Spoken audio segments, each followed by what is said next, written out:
Miss Universe 2015 Pia Wurtzbach ikinasal na.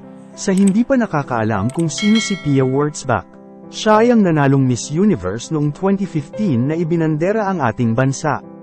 Ang bansang Pilipinas. Bago naging Miss Universe ay maraming difficulties at failures din ang mga naranasan niya sa kanyang buhay. Sa kabilang banda ay ikinasal na siya sa long-time boyfriend niya ngayon.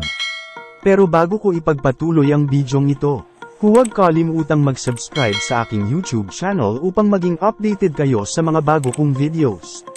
Tara simulan na natin mga ka-TV.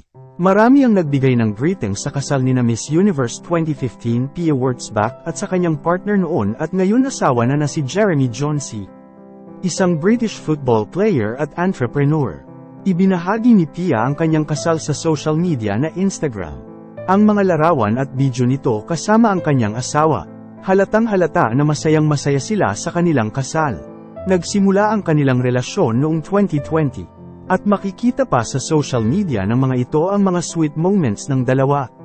Ikinasal sila noong March 24, 2023 sa bansang Seychelles. Nagbigay ng mga pagbati ang mga kaibigan at kapwa celebrities nito sa mga comment section ng Instagram ni Pia Wurtzbach noong May 5, 2023 kung saan isinapubliko nito ang kanyang kasal. Narito ang mga larawan ng dalawa noong ginanap ang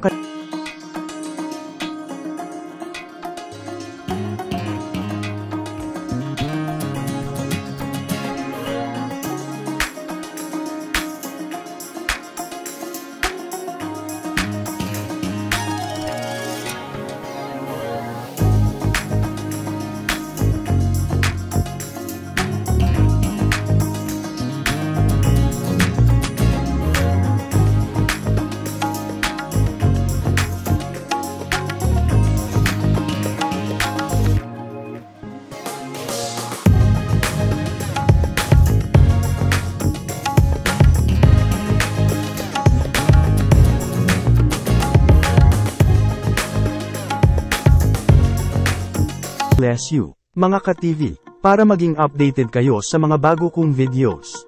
Don't forget to like, subscribe, and click the notification bell ng channel nito. Hanggang sa muli, maraming salamat.